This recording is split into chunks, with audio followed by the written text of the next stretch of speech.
আসসালামু আলাইকুম বন্ধুরা, যে যেখান থেকে আমার ভিডিওটা দেখছেন সবাইকে জানাই প্রাণ ঢালা ভালোবাসা অভিনন্দন।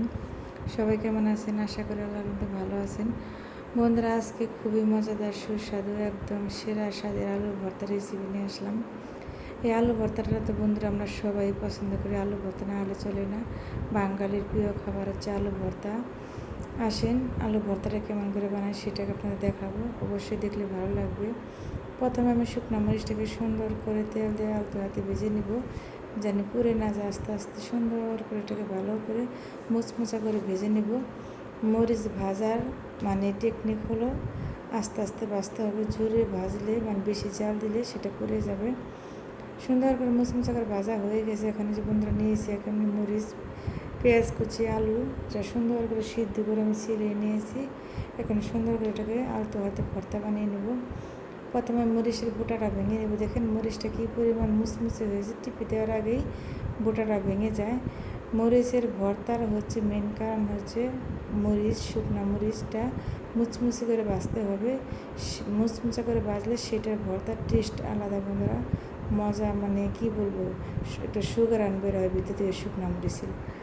মানে ভাত খেতে সময় একটা বিচির মধ্যে কামড় লাগে আর একটা সুগার বের হয় ভিতর থেকে। সুন্দর করে আলতো হাতে ডলে নেব। পেঁয়াজ আর মরিচটা ভালো করে মাখিয়ে নেব বন্ধুরা। বাঙালির তো আমরা সবাই মানে সব ভর্তার সাথে আলু ভর্তাটা বেশি পছন্দ করি। আমাদের আলু ভর্তা লাগে, ডাউলের মধ্যে যে কোনো কিছুর মধ্যে আলু ভর্তা লাগে। একদম খাঁটি সরষের তেল দিয়ে আমি ভালো করে ডলে নেবো। দেখেন ভর্তার কালারটা কি হয়েছে। এরকম ভর্তা বন্ধুরা পেঁয়াজ মরিচ ডলা দিয়েও ভাত খাওয়া যায়। আবার এতে যে আমার মেয়ে দেখেন কি সুন্দর করে দুষ্টামি করতেছে, আমার সাথে ভর্তা বানাবো সেটা বলতেছে।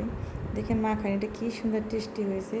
এখন আলুটা দিয়ে আমি সুন্দর করে ভালো করে মাখিয়ে নেব বন্ধুরা আলুটা এত সুন্দর সফট হয়েছে, নরম হয়েছে কি বলবো, একদম মাখানি দিতে সাথে সাথে গলে যাচ্ছে, এত সুন্দর হয়েছে। আলু ভর্তা যত মাখাবেন তত টেস্ট। সুন্দর করে আলতো হাতে ভালো করে কুচলে কুচলে মাখিয়ে নেব বন্ধুরা। একদম আঠালো আঠালো ভাব হয়ে যাবে, তাহলে বুঝে নেবে আলু ভর্তা হয়ে গেছে। আলু ভর্তা হচ্ছে মাখানোর উপর টেস্ট, যত মাখাবেন তত টেস্ট।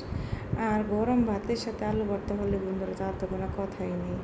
এই ভর্তা দেওয়া না এসে 2 প্লেট ভাত খেয়ে এরকম মজার একটা ভর্তা বন্ধুরা। দেখেন কি সুন্দর লাগতেছে, খাওয়ার আগে জিভে জল এসে গেছে, মনে এখনই গরম ভাত খেয়ে ফেলি এরকম লাগতেছে বন্ধুরা। একদম সুগার আনে ঘর যেন আলোকিত করে ফেলেছে এই আলু ভর্তা। দেখেন কত সুন্দর হয়েছে। এখন আমি বন্ধুরা